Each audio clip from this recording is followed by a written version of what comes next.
domingos 22 de noviembre empecé a enseñar sobre la realidad de la parusía. A ver cuántos oyeron el primer mensaje. 22 de noviembre fue el primer culto piloto con los servidores. Poquitas manos se levantaron. Si no lo oyó, lo animo a que usted lo pueda seguir en casa buscando el tema que queda grabado. Y el domingo pasado compartimos la segunda parte. Me parece que fue este miércoles, si no estoy mal, que compartí la segunda parte de la realidad de la parusía. Lo que yo le quiero transmitir a usted, y voy a tratar de ser lo más puntual, no me voy a alargar. El domingo pasado me alargué demasiado y siempre me recuerdo de lo que decía el doctor: cuando uno habla más de 45 minutos, dice, después ya no sabe lo que está hablando, ¿verdad? Entonces es importante que nosotros nos recordemos que la parusía es algo tan maravilloso, pero a veces sospecho que nosotros lo tenemos como una teoría en nuestra mente. ¿Se escucha bien, mis hermanos, hasta allá atrás? ¿Se está escuchando bien? Nosotros estamos muy acostumbrados a las enseñanzas, les llamamos estudios, predicaciones, enseñanzas, pero cuando oímos tantas veces lo mismo y por tantos años y por tanto tiempo, puede ser que perdamos la perspectiva que no es una enseñanza teórica, sino que es una enseñanza que tiene que ver con una realidad espiritual que Dios quiere traer y que está a punto de traer a nuestras vidas. Por eso el tema de la realidad de la parusía.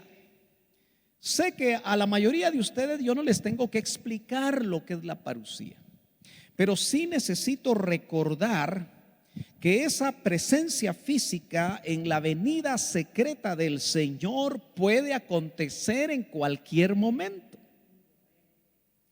Y me parece que cuando nosotros creemos eso con todo nuestro corazón y lo anhelamos y lo deseamos más que la plata y el oro, y lo deseamos más que las cosas que forman parte de nuestros sueños y nuestros proyectos personales, y estamos completamente convencidos que todo nuestro ser, espíritu, alma y cuerpo anhela que el amado vuelva y haga y cumpla todas las cosas que están escritas y que nosotros las conocemos en nuestra mente, pero tal vez no ha bajado completamente a nuestro corazón para anhelarlo. Puede ser que conociendo esto nosotros no estemos preparados para su pronta venida. Le he contado que tengo muchos años de caminar en el Señor por la misericordia de Dios desde los 11. Soy un hombre de 60 años, eso significa que si le quitamos a 60 a 11, nos quedan ¿cuántos? 49 años, ¿verdad? Y desde hace 49 años yo oigo que el Señor viene, desde que tenía 11 años, pero sigo amando y sigo esperando y quiero morir si eso el Señor lo pone en su plan, anhelando ese último día de vida en la tierra, que el Señor pudiera venir ese día. Amén. ¿Cuántos dan gloria a Dios? Ahora que he estado compartiendo con diferentes grupos de la congregación, así tan separados como lo estamos haciendo, he notado que las familias, los hermanos han regresado demasiado tímidos, demasiado quietos. No sé si están preocupados de estar aquí sentados, espero que no. Creo que así como están, se han tomado todas las medidas. ¿Usted cree que es así? Así que, hermano, cuando usted sienta en su corazón decir un amén, no se lo calle. Yo sé que la mascarilla acalla un poquito el volumen, pero si tiene que levantar sus manos, si se quiere poner de pie, si usted quiere aplaudir al Señor, hágalo con libertad, porque no sabemos si vamos a seguir teniendo la libertad de estar juntos. Cuando les he predicado detrás de un teléfono y no los veo, es difícil realmente hacerlo, pero siempre me imagino qué estarán haciendo, estarán comiendo, dejarán la transmisión por ahí, se van a otro lado, qué es lo que están haciendo en su casa, o si realmente han entrado en un momento de devoción, cuando nuevamente al oír la palabra del Señor su corazón palpita de una manera maravillosa y están pendientes de toda la transmisión o no. Pero ahora que los tengo aquí, hermano amado, por favor no se me quede tan quieto, porque voy a sentir que estoy en otra clase de iglesia, sino que usted pueda tener toda la libertad de darle gloria a Dios y de saber que cuando usted oye verdades de parte del Señor, es porque usted en su espíritu está percibiendo cosas maravillosas de parte de Dios. La realidad de la parusía hoy más que nunca se hace tan cercana, y es que he estado meditando de cosas que solamente quisiera dar algunas pinceladas muy rápidas, porque el tema que quiero desarrollar con un poquito más de tiempo tiene que ver con esa realidad de la parusía, pero basado en Tito, que me gustaría que lo tuviera por ahí cerca. En su capítulo número 2, Tito, capítulo número 2, no lo voy a leer en este momentito, o tal vez sí, para que usted lo tenga bien claro. Verso número 13, capítulo 2 de Tito, verso número 13. Usted me dice amén si lo encontró. Tito está después de la segunda epístola a Timoteo. Gloria a Dios.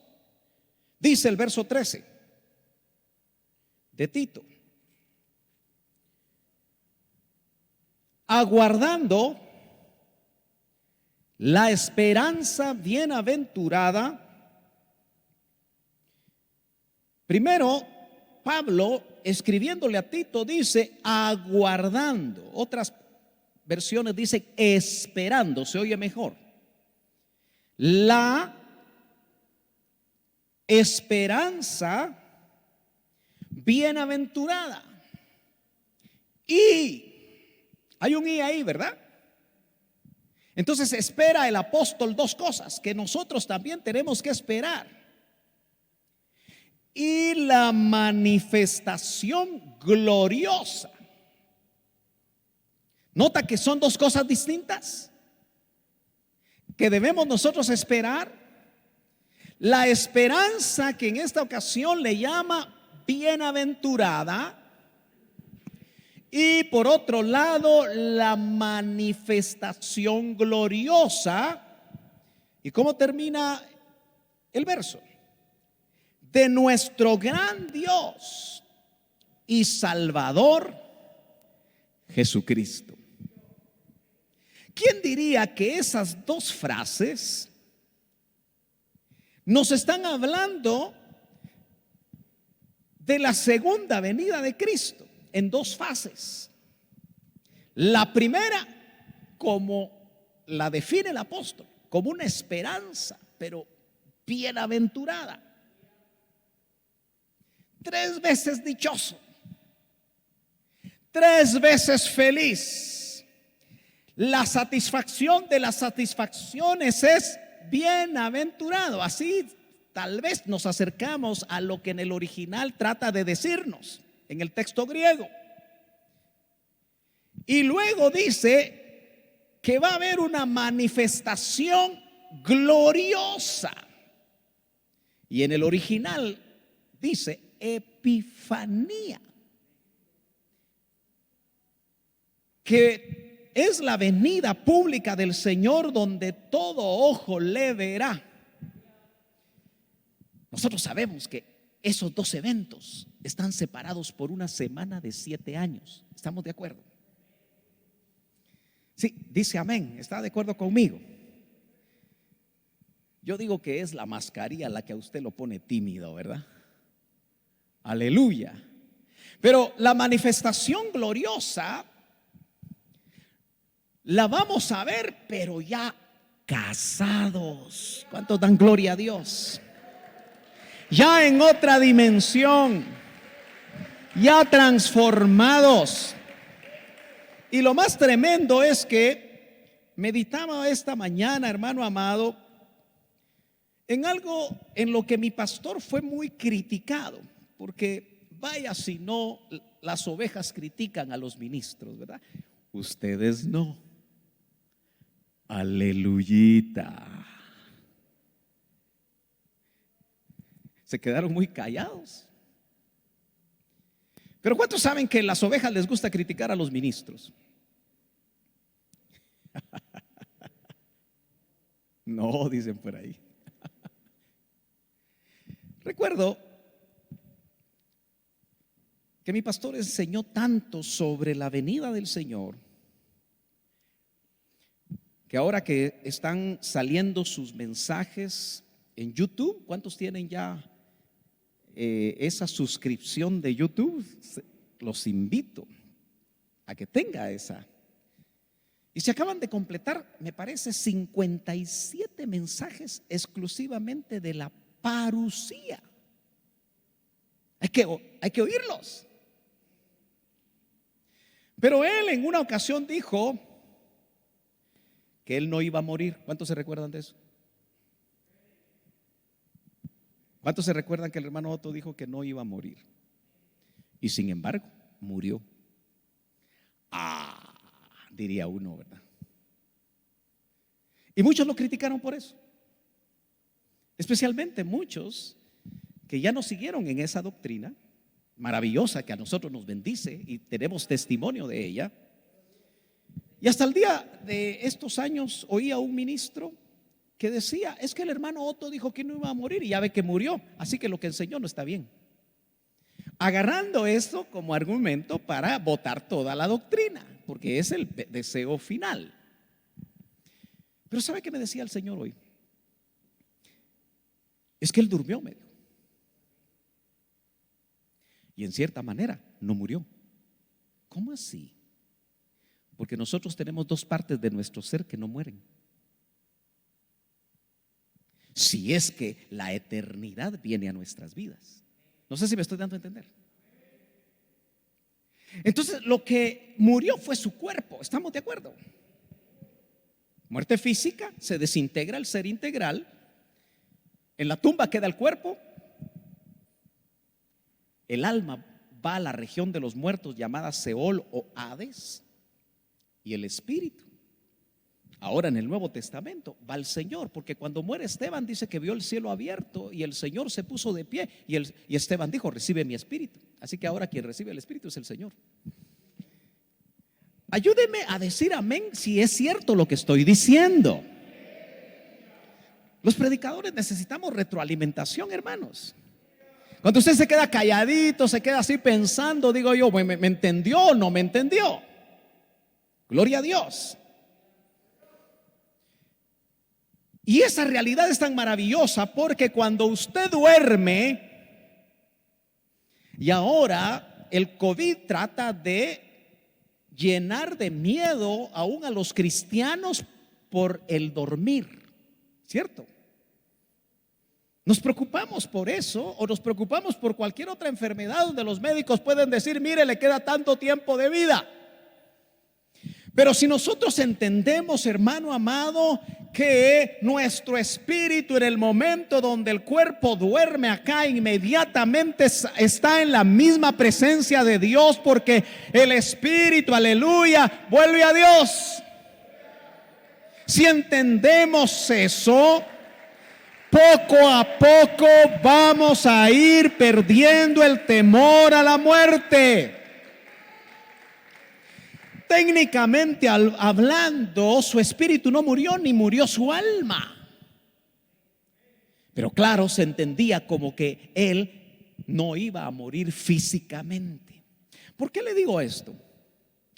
Porque, hermano amado, la parucía puede ser hoy, puede ser dentro de 10 años, puede ser dentro de 50 años. Ay, hermano, entonces ¿en qué quedamos? ¿No dicen que el Señor ya viene, pues?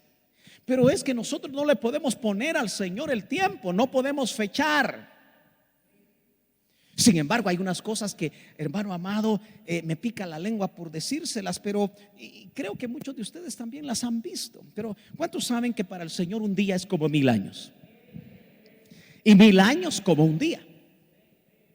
¿Cuántos saben que cuando Adán y Eva salen del huerto porque fueron echados, por lo que ya sabemos, los primeros capítulos de Génesis, sabemos que en el huerto no se les contaba el tiempo?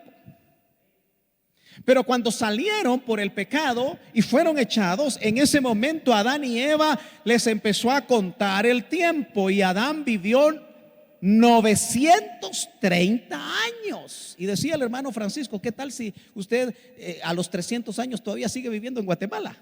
Si tuviera la posibilidad de vivir 300 años, tal vez diría: ay, yo no quiero seguir viviendo aquí en Guatemala, por lo menos que me manden a otro lado. Pero lo interesante es que los primeros 1000 años, que para Dios es como un día, encontramos inmediatamente al 10º desde Adán en su genealogía, con sus nietos, tataranietos. Noé, el 10º de Adán, vive más o menos 1000 años después de que le empiezan a contar el tiempo a Adán. ¿Está conmigo? Si marcamos otro día de 1000 años, nos encontramos con Abraham. Marcamos otros 1000 años y ya estamos 3000 años desde el momento en el que empiezan a marcar el tiempo a Adán, y nos encontramos con un rey llamado Asa, de la dinastía de David, de la casa de David. Y cuando marcamos otros 1000 años y ya tenemos 4000 años, ¿sabe quién viene a la tierra? Nuestro amado Jesucristo. Y se completan 4 días de 1000 años. ¿Me está siguiendo? Cuando el Génesis en el capítulo 1 marca 6 días creativos, que no son días de 24 horas, sino que son probablemente eras. Y solo lo voy a dejar ahí porque no estamos hablando de eso ahorita. Pero note usted que nuestro amado Cristo, ahora que estamos en diciembre, ¿verdad? ¿Cuántos iban a las posadas? Así sinceramente, antes de tener luz. Ay, hermano, yo todavía voy. ¿Es malo pues? Bueno, si el Espíritu Santo a usted no se lo ha mostrado, ¿qué vamos a hacer? Pero ¿cuántos celebraban el nacimiento de Cristo en diciembre? Levanten la mano. Yo en la tradición evangélica lo celebraba, hermano.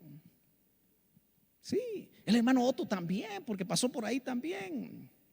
Y ustedes están así, como le digo, ni la mano levantan, ¿verdad? Pero se me pone que algunos de ustedes también hasta chonguengueaban, como decimos en Guatemala, dizque porque estaban celebrando el cumpleaños de Cristo.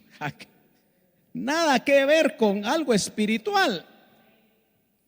Pero, hermano amado, hoy hay tanto conocimiento. ¿Cuántos saben que hay demasiado conocimiento? Bueno y malo. Como que el árbol de la ciencia del conocimiento del bien y del mal está instalado otra vez. Da la impresión, con su rama del conocimiento del bien y con su rama del conocimiento del mal, pero el fruto de ambas ramas no es agradable a Dios. Porque por eso al primero que estuvo en el huerto le dijeron: no comas de ese fruto. Pero no le vedaron comer del árbol de la vida, porque el árbol de la vida es Cristo. Aleluya. ¿Cuántos dicen amén? Comamos de Cristo, comamos de su revelación, pero no comamos del conocimiento del árbol de la ciencia del bien y el mal. En otras palabras, no busquemos el conocimiento per se, por sí mismo. No busquemos el conocimiento, no nos sintamos bien dichosos por conocer más. Sin embargo, hay cosas donde el Espíritu Santo a uno lo inquieta. ¿Cuántos han oído que a partir de hoy Júpiter y Saturno se unen? A ver, levántenme la mano. 1, 2, 3. Bueno, un bonito grupo. Y llamativamente le llaman la estrella de Belén. ¿Han oído eso? Dicen que del 13 al 21 va a ser visible. Entonces, ni lento ni perezoso, inquietado, me fui a investigar. Y aunque estas cosas no se pueden comprobar con un grado de exactitud, es muy llamativo que es ese mismo fenómeno. Hay astrónomos como Kepler, con K, que ubican que se dio el 11 de noviembre del -7 ese mismo fenómeno. ¿Aló? ¿Qué tiene que ver eso con la parucía? Espéreme un poquito. Ahí es donde yo pierdo tiempo y después me alargo, pero no me interrumpa, por favor. Deje que mis pensamientos se logren acomodar. Pero hace tiempo, desde muy joven, sabía que el Señor no había podido nacer en el 0. Él no encarnó en el año 0, donde nosotros dividimos el tiempo como antes y después de Cristo. Y la razón histórica no es razón que la Biblia nos diga eso, porque la Biblia no dice cuándo nació. Por eso hay tantas teorías. Pero el Señor tuvo que haber nacido antes del -4, porque en el -4 muere Herodes el Grande. Y eso está establecido en historia y arqueología. No podemos decir que no es así. Y ustedes se recuerdan que cuando aquellos sabios del oriente llegaron por revelación y vieron la estrella, que ahora dicen que es esa conjunción. ¿Y por qué pueden definir tan exactamente? Porque meten ahora sus computadoras y en base a los movimientos de los astros que son cíclicos llegan a esas conclusiones. ¿Me está siguiendo? ¿A dónde lo quiero llevar yo? Herodes mandó a matar a todos los niños de ¿cuántos años para abajo? 2 años. ¿De dónde sacó la idea Herodes el Grande, el que muere en el -4, que había que matar a los niños de 2 años hasta 0? Porque en ese lapso pudo haber nacido el que él quería matar. ¿Estamos de acuerdo? Así que el Señor tuvo que haber nacido en el -6 o el -4. Pero ahora que se ve eso que se llama la estrella de Belén, y que claro, muchos investigadores dan otro tipo de fechas, otros lo ubican el 17 de abril de el -6, y no se ponen de acuerdo. Lo que yo le quiero decir a usted es que si el Señor no nació en el 0, y no podemos establecer exactamente dónde fue, pero por lo menos debería de ser por ahí por el -6, entonces Él no murió en el 33 DC. ¿Me está siguiendo? Eso nos llevaría a nosotros a pensar que muy probablemente murió en el 27 DC. A menos, y usted va a decir, hermano, póngase de acuerdo. Es que hay cosas que no podemos ser dogmáticos, pero el Espíritu es el que nos tiene que dar testimonio. Todo para saber qué tan cerca está su venida secreta. Porque el Señor, ¿cuántos saben que el Señor es el verdadero samaritano? ¿Usted sabe que el Señor es el verdadero samaritano? Qué bueno que no fue levita ni el sacerdote el que ayudó al herido, sino que fue el samaritano.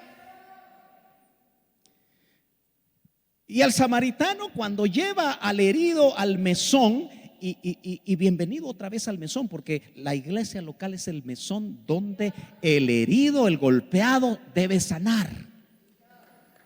¿Cuántos dicen amén? Las iglesias son el mesón donde el Señor te va a restaurar, donde el Señor te va a devolver la salud espiritual y física. Y es muy llamativo que en este orden de ideas el samaritano saca 2 denarios. ¿Se acuerda? Y por revelación, el que fue mi pastor nos compartía que esos 2 denarios hablan de 2000 años. Si eso es cierto, nos quedamos en el día 4 de 1000 años, ¿se acuerda? Donde encarna nuestro amado Jesucristo.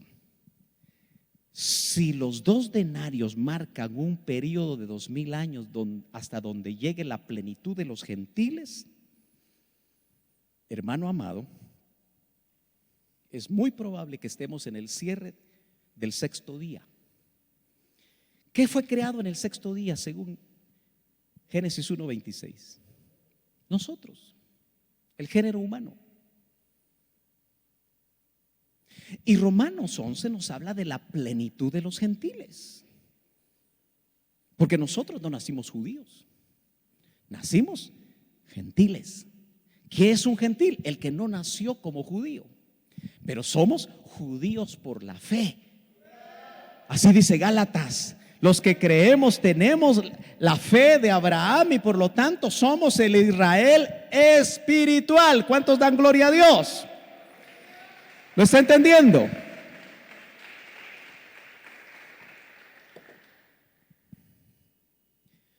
Si el Señor murió en el 27 y en el 27, 2000 años después, llegamos al 2027, no estoy fechando, porque usted sabe que no debemos de fechar. Decía mi pastor: el que fecha se equivoca. Entonces, ¿por qué está haciendo eso? Porque hay cosas que nos están indicando que el ciclo se está terminando. Y por eso la importancia de la realidad de la parucía. Me quedan 3 minutos para ir a Tito. Si los 2000 años se cumplen en el 2027 y solo queda un día donde el Señor reposó, ¿me está siguiendo? Y eso en la escatología se llama milenio. Entonces quiere decir que para que empiece el milenio tendrían que darse 7 años atrás, contarse 7 años atrás de lo que se llama la semana 70 de Daniel. ¿Cuántos me están entendiendo? No diga que amén si no está entendiendo. 2027 menos 7. Pareciera que esto se termina, ¿verdad? Pareciera. Porque no estamos seguros de si murió en el 27 o no. Una hermana que se la pasa oyendo al doctor 3, 4, 5 cassettes diarios. Qué lujo, ¿eh? Es que no tiene que hacer. Sí, ya está jubilada y vive de sus rentas. Pero en lugar de hacer otras cosas, se la pasa comiendo palabra, igualito que nosotros. Porque se ríe. Me recordó que el doctor en alguna ocasión, hermano Otto, tenía la tesis que Jesús pudo haber tenido 40 años. ¿Ha oído usted esa tesis? Son tesis. ¿Ninguno la oyó? ¿No? Bueno, si fuera así, entonces si nació, como dicen, en noviembre del menos 7, eso nos llevaría ¿a cuánto? Otra vez, ¿a dónde nos llevaría si aplicamos 7 años? Porque está en el menos 7. Eso nos llevaría al 26, ¿verdad? Uno menos. Entonces ya ahí ya no encajaría. Pero ¿y si realmente en lugar de 33 años y medio, como ha dicho siempre la tradición, vivió 7 años más? Eso nos llevaría ¿a dónde?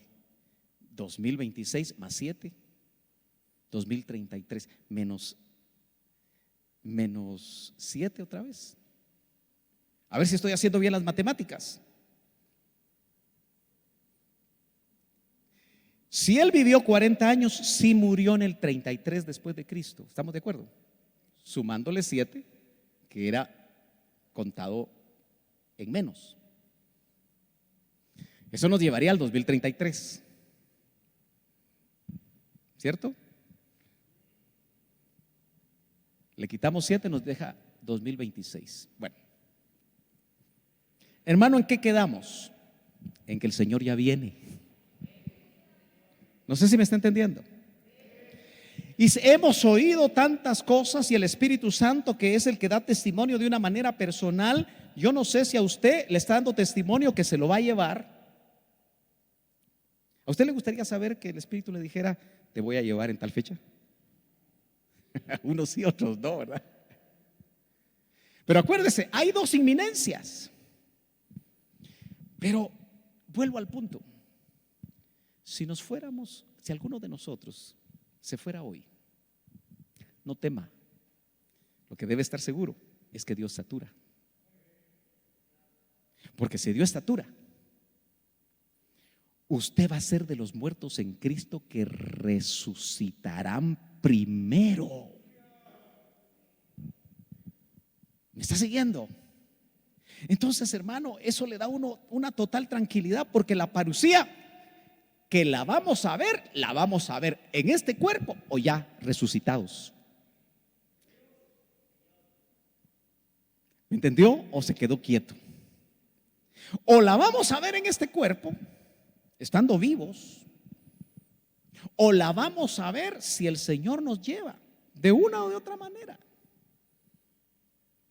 Por eso la inminencia de la muerte física es la que a nosotros nos debería de preocupar más que la inminencia de la parucía. Porque como de ese día nadie sabe, pero tampoco de nuestra muerte física sabemos. Pero yo creo que el Hijo de Dios que está metido con Él, el Señor le adelanta. Así como le va a adelantar cuándo va a venir Él, nos puede adelantar, nos puede. Mire, hermano, usted no ha visto que hay personas que le dicen, yo ya me voy a ir. Yo recuerdo a mi madre. Ella murió en el 23 de diciembre del 2001. Yo me encontraba fuera del país. Pero un año antes, visitándola, me dijo, fíjate, mi hijo, que el Señor me visitó. Dichosa, dije yo. ¿Y sabes qué me dijo? Que yo ya estaba lista. Un año antes, hermano. Y el Señor se la llevó. Entonces yo tengo la certeza de que el Señor se la llevó y que va a ser de ese contingente de los muertos en Cristo que probablemente va a llegar a mi casa y me va a tocar, como pasó con aquellos que resucitaron en Mateo 27, 51, 52, 53, que resucitados llegaron a Jerusalén. De eso hablamos el 22. Los espíritus hechos ya perfectos, teniendo comunión con los vivos. Ay, hermano, qué feo eso. ¿No será espiritismo? Usted sabe que ahora hay, disculpe, ¿verdad? Disculpe que se lo diga, pero hay gente que estas cosas decía, las enseñaba en los tiempos que el doctor estaba vivo, y ahora dicen que eso es espiritismo. Entonces usted tiene que tomar una decisión. Si usted va a Hebreos 12 y dice, os habéis acercado al monte de Sión, a la comunión con los espíritus hechos ya perfectos. Y cuando Él descienda, según 1 Tesalonicenses capítulo 13, dice que vendrá con los que durmieron en Jesús. Pero ojo, ¿cómo viene Él? Él viene resucitado. Pero los que durmieron en Jesús, ¿cómo vienen? Sus espíritus. ¿Está de acuerdo conmigo? ¿Por qué? Porque se tiene que integrar el alma. Y el alma y el espíritu tienen que integrarse en el cuerpo resucitado para volver a ser espíritu, alma, solo que ahora cuerpo espiritual. Dice amén. Entonces, yo tengo una tesis. Los que se están yendo, que son pastores, familiares, amigos, conocidos. Esta semana se fue una hermana, madre del pastor Néstor Alvarado. ¿Quién conoce al hermano Néstor? Una hermana que vivía a 2 cuadras del IMSS Central. Qué rico, ¿verdad? Llegaba temprano a los cultos. Y ahí la vimos por muchos años. Y ella y su esposo, un médico, sirvieron un montón de años en un ministerio para matrimonios, bendiciendo a un montón de matrimonios en Guatemala y fuera de Guatemala. Pero ahora unos 4 o 5 años le dio un cáncer y el Señor se la llevó. Pero estoy seguro que en esos 5 años de cáncer el Señor la procesó de tal manera que dio estatura. Así que cuando, hermano, dentro de nuestros familiares o aún nosotros, alguna enfermedad nos esté procesando, cualquier circunstancia negativa, dele gloria a Dios, porque le están haciendo subir estatura para que al morir físicamente esté preparado para cuando lo van a levantar. Bueno, Tito capítulo 2 y verso 13. Al fin el hermano se metió en el tema. Pero es que si nosotros no estamos seguros qué tiempo estamos viviendo, nuestras prioridades no van a cambiar. Seguiremos en nuestros planes. Y está bien que siga con sus planes, hágalo lo mejor posible. Pero cuando el Señor se le aparezca y le diga: deja ese plan porque ahora el plan que tengo es este, entonces usted esté dispuesto a que ese plan el Señor se lo cambie. Gloria a Dios. Capítulo 2 de Tito. Quiero decirle que en todo el capítulo 1 de Tito, yo quisiera que usted lo leyera porque Tito solo tiene 3 capítulos. A ver si usted se anima a leerlo hoy, así de corrido, pero lo está leyendo poco a poco y se lo está comiendo, lo está digiriendo, lo está rumiando. Pero en el capítulo 1 de Tito, lo que el Señor hace es que se revela a un ministro anciano. Tito era un anciano ya, pero el Señor también se revelaba a un ministro joven como era Timoteo, dándole instrucciones antes de partir.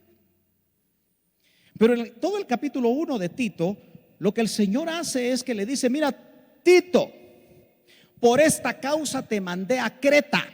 Creta es una isla en el Mediterráneo bastante grande, donde al parecer se había desarrollado el evangelio.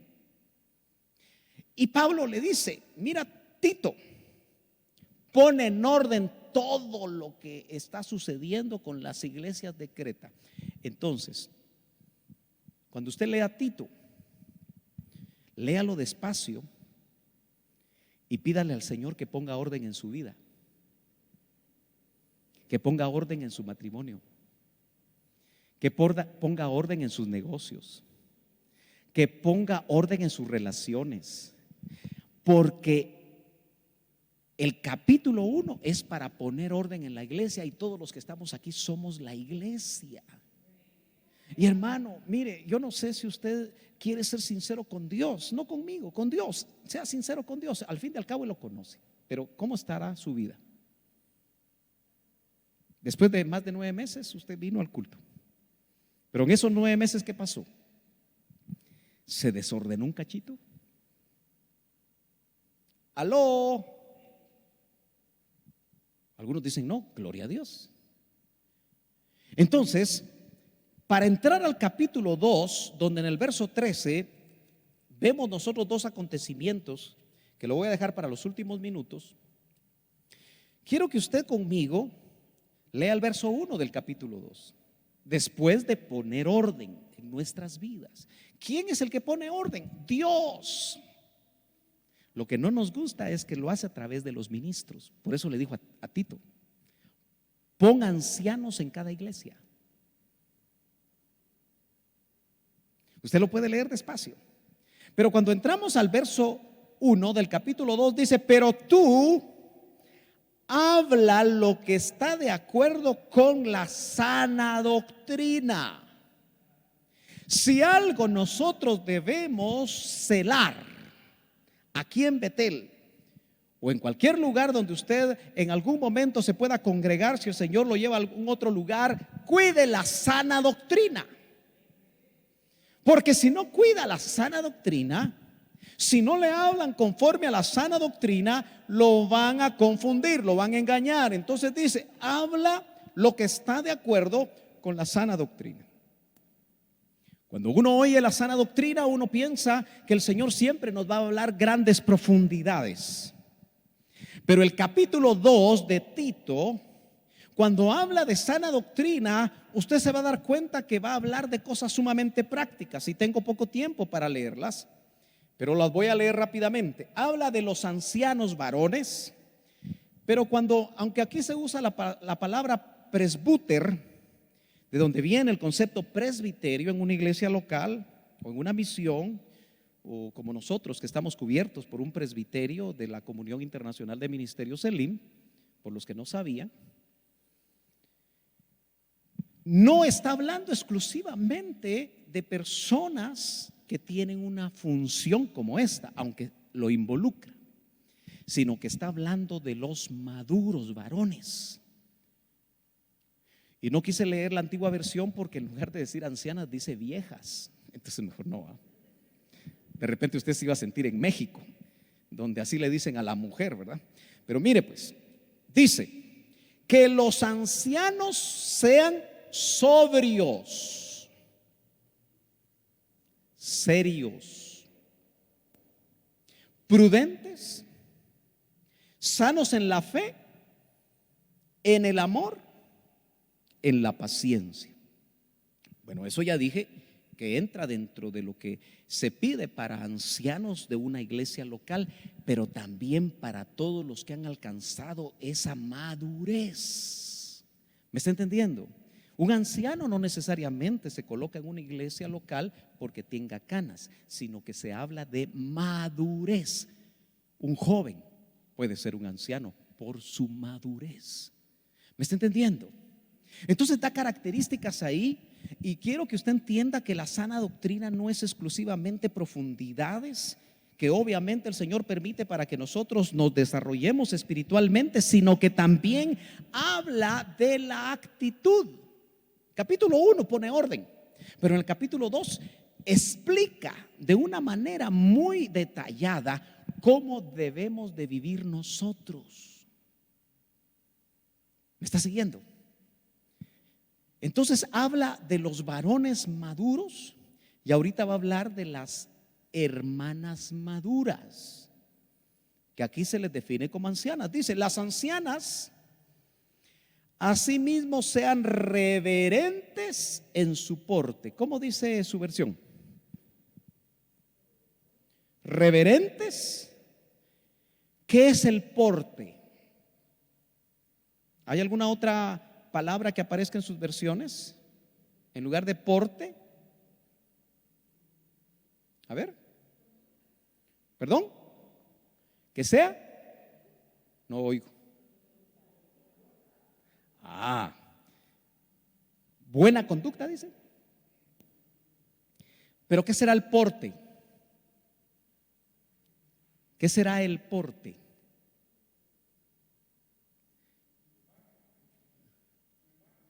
Su imagen. Quiero que note que está hablando de las maduras que deben de cuidar su imagen,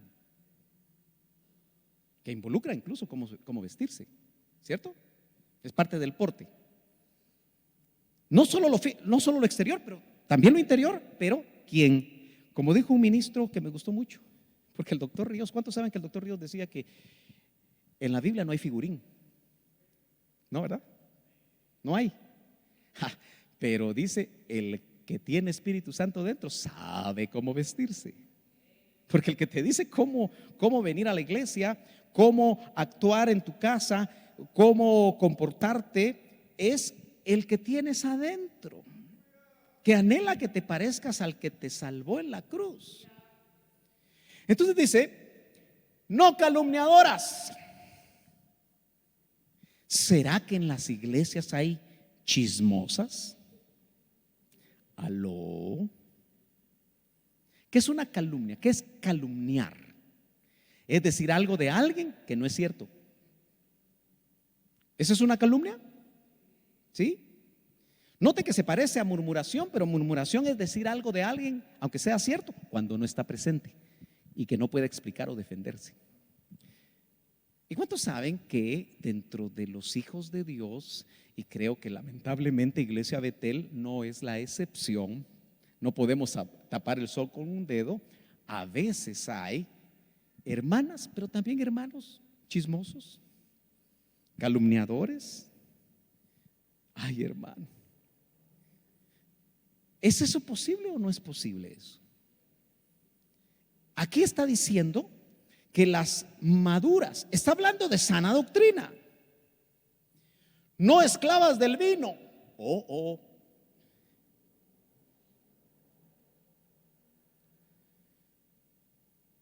En las tierras bíblicas, ustedes saben que en esos tiempos podía haber más vino que agua. Gracias a Dios en nuestras áreas creo que hay más agua que vino. Aunque ahora que entró el agua a la bolsa, ¿usted se dio cuenta que el agua entró a la bolsa de valores? Y que el agua, en la medida que se escasea, ahora le están llamando el nuevo oro. Tener un vasito de agua pura va a costar un buen dinero. Pero lo que está diciendo aquí es que las maduras, en el contexto en el que se está viendo esto, no esclavas del vino, y finalmente dice maestras del bien en ese verso. ¿Qué será ser maestras del bien? En primer lugar está hablando que estén dispuestas a enseñar, y el verso siguiente nos va a explicar muy bien qué es lo que hay que enseñar. ¿Por qué? Porque estamos a punto que la esperanza bienaventurada, que es la parusía, se dé. Pero si lo que está en los primeros versos del capítulo 2 no está en nuestra manera de vivir, no la vamos a experimentar. No sé si me estoy dando a entender, hermanos amados. Bueno, que enseñen a las mujeres jóvenes a amar a sus maridos. ¿Habrá parejitas aquí jóvenes recién casadas? 1, 2, 3, 4, 5 años. 1, 2. Y en el primer culto creo que hubieron otras.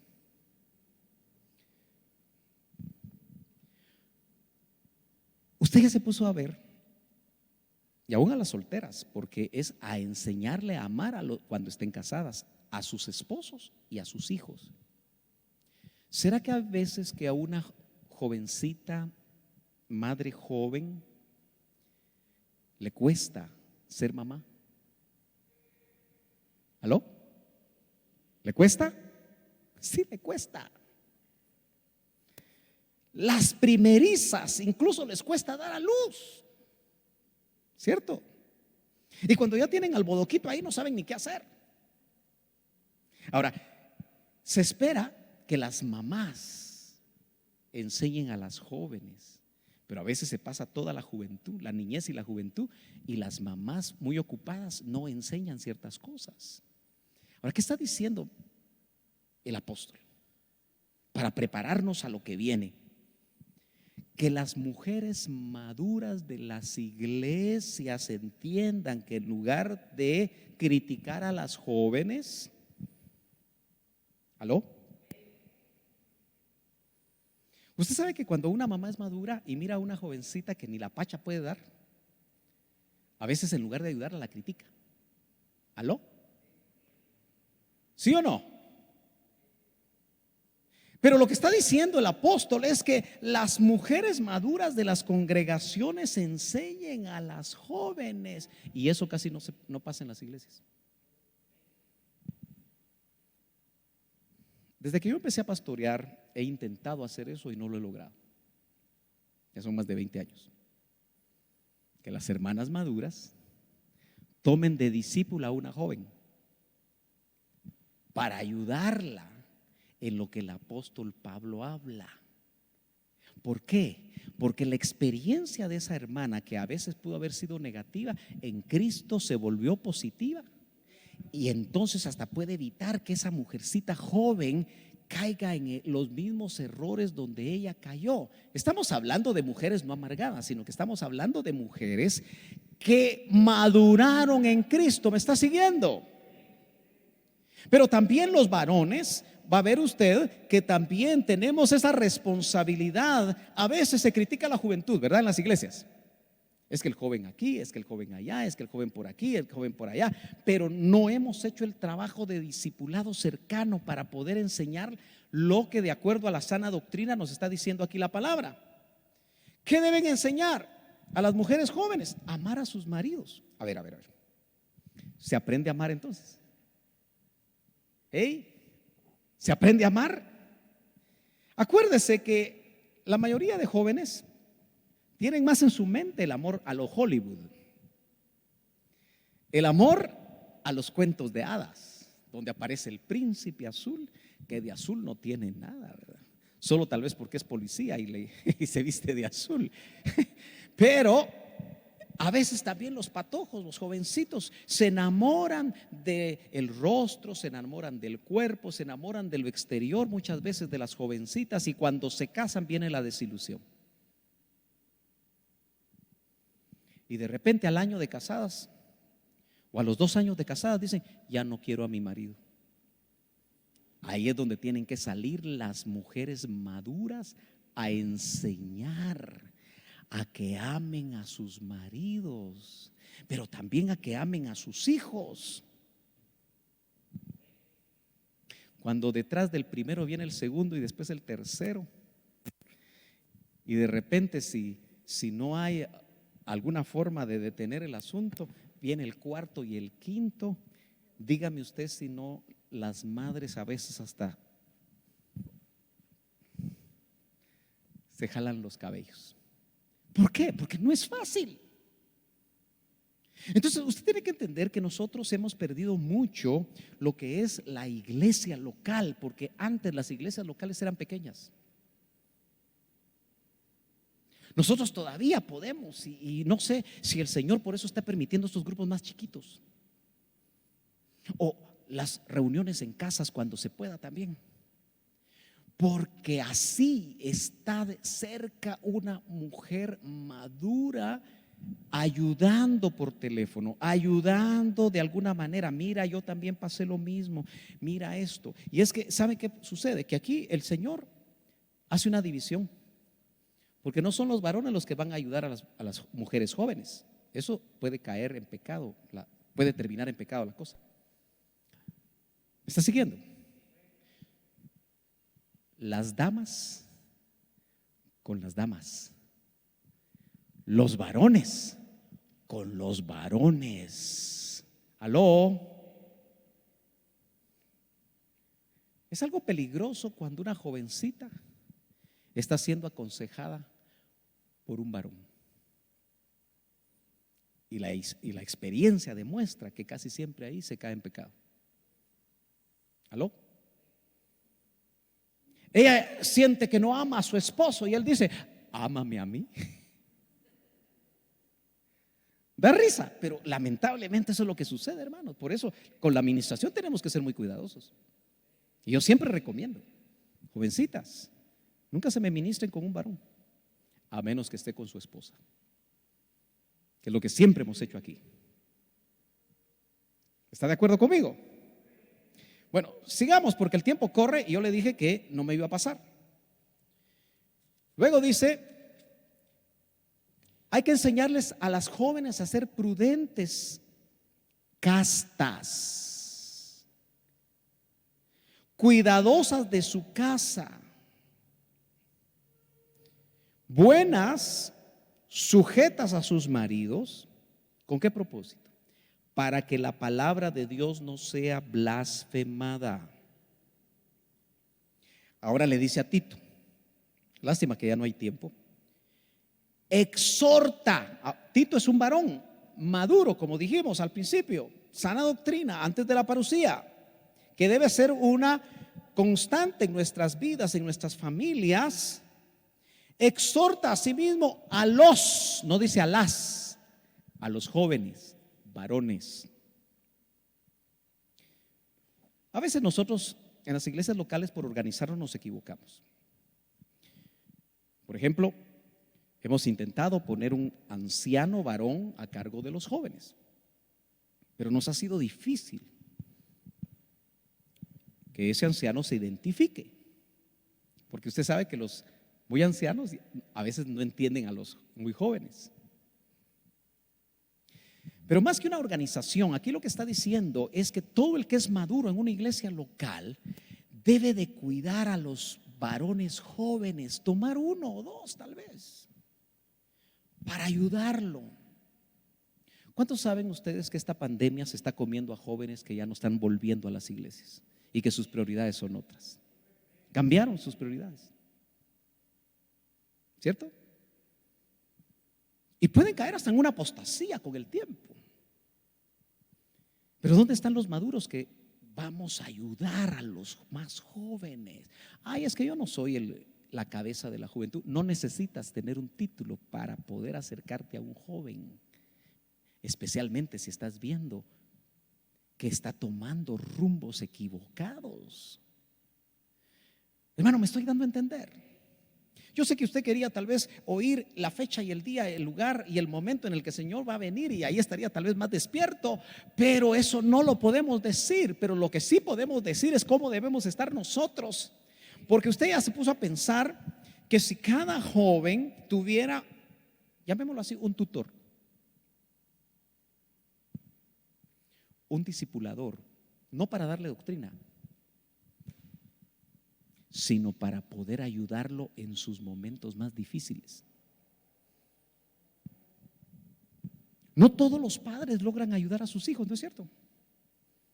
¿Y se ha dado cuenta usted, para ser muy honestos, que los padres a veces no logramos llegar al corazón de nuestros hijos? ¿Aló?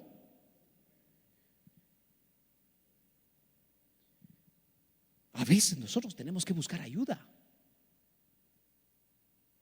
Y entonces tienen que haber maduros y maduras que, dice, exhorta, verso 6, asimismo a los jóvenes a que sean prudentes, presentándote tú. Aquí viene algo muy importante. El que va a ayudar, dice, en todo como ejemplo de buenas obras. O sea, una persona que los jóvenes admiren porque lo ve que es consecuente. No solamente dice un mensaje aquí, pero afuera actúa de otra manera, sino que actúa, como dice acá, como ejemplo de buenas obras en la enseñanza, mostrando integridad. ¿Qué será mostrar integridad, hermanos? ¿Cómo definimos la palabra integridad? Viene de íntegro. Y 1 Tesalonicenses 5:23 habla de nuestro ser integral, espíritu, alma y cuerpo. O sea que íntegro es totalidad. Que nosotros al tener integridad seamos consecuentes en todo.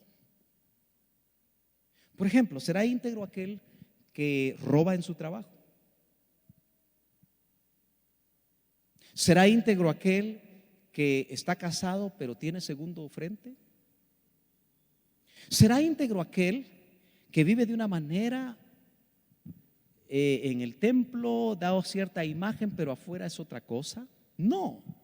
Una persona íntegra es una persona que en todos los ámbitos actúa de acuerdo a lo que tiene en su corazón. Dice, con seriedad, palabra sana e irreprochable, de modo que el adversario se avergüence y no tenga nada malo que decir de vosotros. Bueno, el tiempo se me fue. ¿Será que un día llegaremos nosotros a un tiempo en el que las maduras tomen a los más jovencitos para ayudarlos? Obviamente en consonancia con los padres, para que esos jóvenes logren dar estaturas, para que esos jóvenes estén listos para la parucía. Porque entonces el verso 13, ahora sí terminamos ahí, dice: Voy a leer el 12. Enseñándoos que, renunciando a la impiedad y a los deseos mundanos, vivamos en este siglo sobria, justa y piadosamente. Este siglo es este sistema. Este siglo es esta manera de ver cómo se ven las cosas actualmente. Y cuando hacemos eso, esperamos con confianza y paciencia. Esperamos la esperanza. Nota, esperamos, esperanza, son dos palabras muy parecidas, pero ambas hablan de esperar con paciencia. Y en el primer culto del domingo pasado hablamos de que la esperanza es el ancla del alma, la que nos puede sostener en medio de los embates de los vientos y de las olas y de todo aquello que pueda venir. Pero ahora note que aquí el apóstol amplía el concepto y dice que la esperanza que va a ser el ancla de nuestra alma es bienaventurada. Y entendemos por contexto que se refiere a la venida del Señor. Si algo te tiene que mantener firme en los días que vas a seguir peregrinando en esta tierra, es la esperanza que Él vuelve, es la esperanza que Él viene, es la esperanza que no es solamente ideas de los ministros, sino que realmente Él viene porque lo prometió. Y si vino la primera vez, va a venir también la segunda vez. Tenlo por seguro, aleluya, que Él va a cumplir su promesa.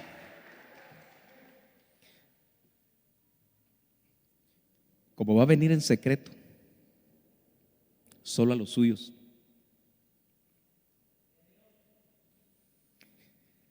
Si no experimentas esa visitación bienaventurada, entonces el plan cambia. Porque entonces se entra a lo que se llama la semana 70 de Daniel. Quien no dio estatura. Todos aquí lo tenemos bien claro.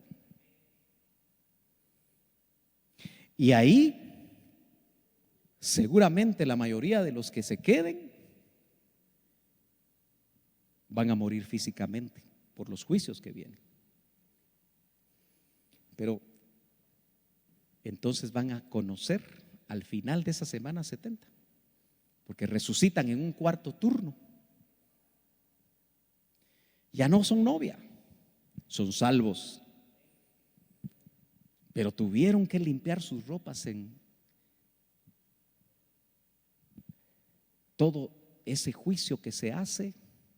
Limpian sus ropas en la gran tribulación, como dice Apocalipsis 7:9, ¿se acuerdan?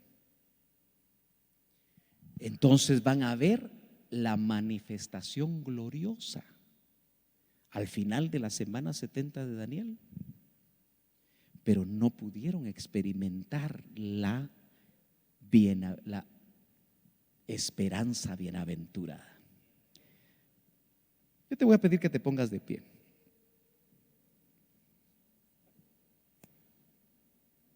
Aleluya.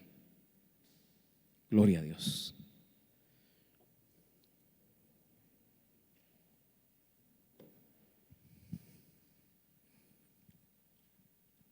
¿Cuántos aquí en esta mañana anhelan la esperanza bienaventurada? La oportunidad de poderlo ver a Él va a estar en la medida que, como leímos en una versión, nuestra conducta cambie en aquello que necesita cambiar. Si este pensamiento que hemos trasladado de parte de Dios no nos hace salir con decisiones fuertes en nuestra vida de las cosas que debemos de cambiar, de las cosas que tenemos que poner en orden, ya no hay tiempo para el desorden en tu vida. Y yo quiero por un momento que tú ahí donde estás dejes Óyeme bien. Dejes que sea el Espíritu Santo en este momento que te ministre, no el hombre moviéndote sentimientos.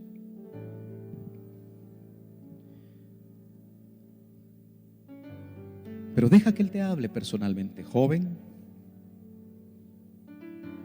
hermana amada, varón, deja que Él te hable. Él viene pronto. Esa es la esperanza que nos debe hacer 3 veces dichoso cada vez que lo estemos pensando. Pero antes de su venida te está pidiendo vivir en orden. Ya no es tiempo para vivir con alguien que no te corresponde.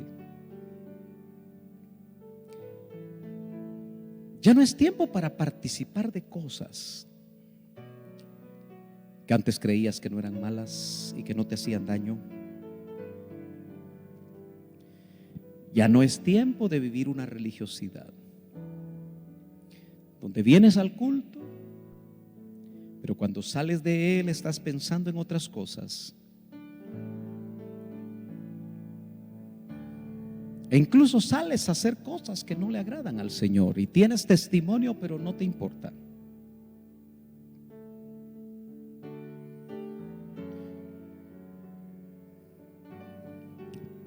Dios conoce tu condición, hermano y hermana, joven, señorita. Ante Él estamos desnudos. Por esto, este es un momento para reconocer delante de Él. Si hay cosas que no están ordenadas, pídele con todo tu corazón: Señor, ordena mi vida. Ayúdame, Señor, a tomar las decisiones por difíciles que sean. Porque esta mañana me han recordado que si no estoy en orden, esa esperanza se va a esfumar. Ya no voy a tener esa ancla en mi vida.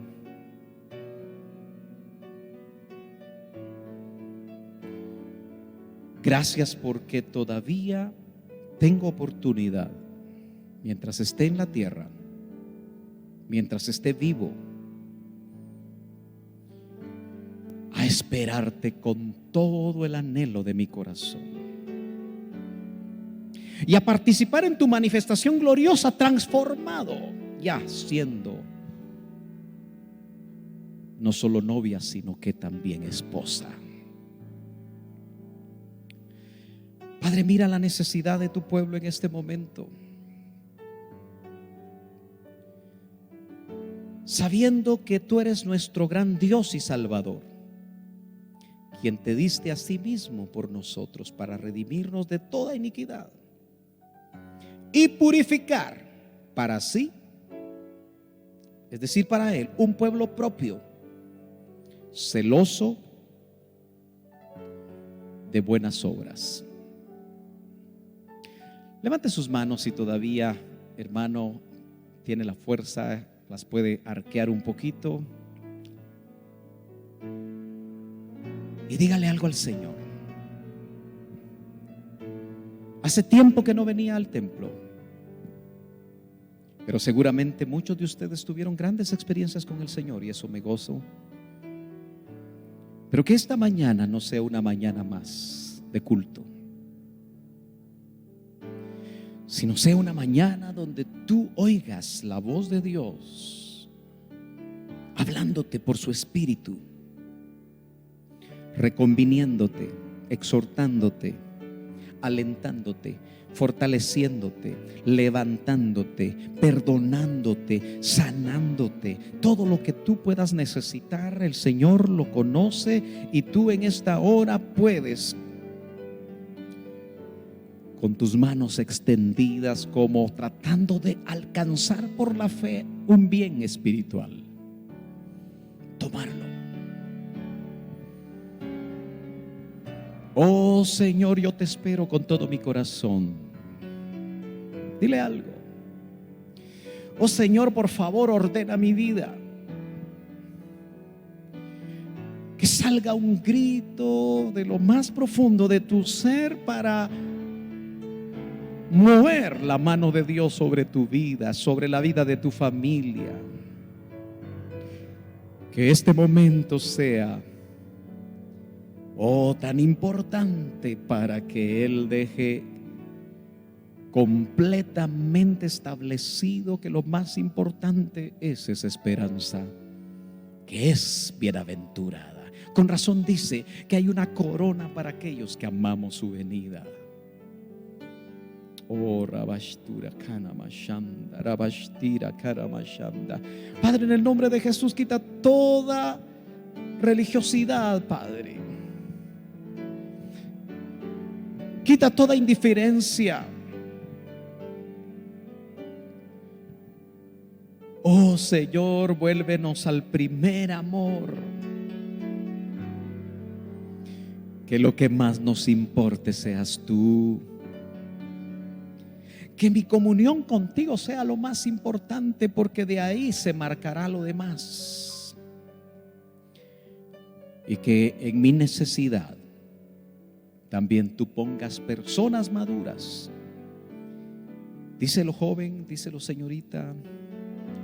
Parejas jóvenes que enfrentan necesidades y situaciones complicadas a veces. Que el Señor ponga ancianas para las jóvenes, ancianos para los varones, para que juntos podamos madurar como el Señor lo espera. Oh, vamos a cantar. Oh, sí, Señor. Nos vamos a ir cantando. Aleluya, gloria al Señor.